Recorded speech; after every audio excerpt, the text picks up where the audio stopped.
લક્ષ્ય ન્યૂઝ, એક નજર, એક લક્ષ્ય। ડભોઈ પુડા ગામે થયેલ હત્યાનો ભેદ પોલીસે ગણતરીના કલાકોમાં ઉકેલ્યો।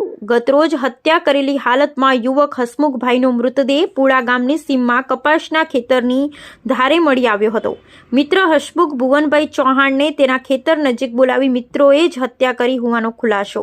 હસમુખ પુડા ગામનો રહીશ સિક્યુરિટી ગાર્ડ તરીકે નોકરી કરતો ને તેની સાથે નોકરી કરતા કાશીપુરા તાલુકો જિલ્લો વડોદરાના મિત્ર મિતેશ નરસિંહ વસાવા ને સતીશ નરોત્તમ વસાવ્યા જ વિતરણી કરી દીધી હત્યા। મળતી વિગત અનુસાર રૂપિયાની લેતી દેતી બાબતે હત્યા કરી હોવાનો ખુલાસો। પોલીસે હત્યાને કઈ રીતે અંજામ આપ્યો તે અંગે વધુ તપાસ હાથ ધરી। પોલીસે હાલ બંને આરોપીને ઝડપી અને વધુ તપાસ શરૂ કરી।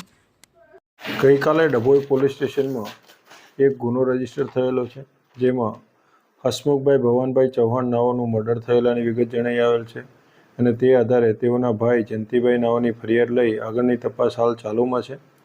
એ દરમિયાન વિગત જોતા તારીખ 20/2/25ના રોજ સાંજના 7 થી 8 વાગ્યાના અરસામાં હસમુખભાઈ ઘરેથી કહેલા કે હું એમની પત્નીને કહીને ગયેલા કે હું આવું છું, મને ફોન ના કરતા।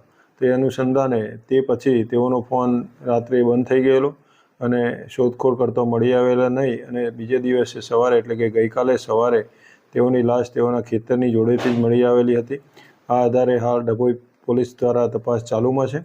તપાસની વિગત જોતો તેઓને તેઓના મિત્ર મિતેશ નટવરભાઈ વસાવા નાઓ સાથે પરિચય હતો અને તેઓ બંને જોડે નોકરી પણ કરતા હતા અને પૈસાની લેવડ દેવડના કારણે આ મિતેશ વસાવા અને તેઓના જોડીદાર સતીશ વસાવા નાઓએ તેઓનું મોત નિપજાવેલાની વિગત જણાઈ આવેલી હતી અને એ આધારે બંનેની ધરપકડ કરી હાલ આગળની કાર્યવાહી ચાલુમાં છે।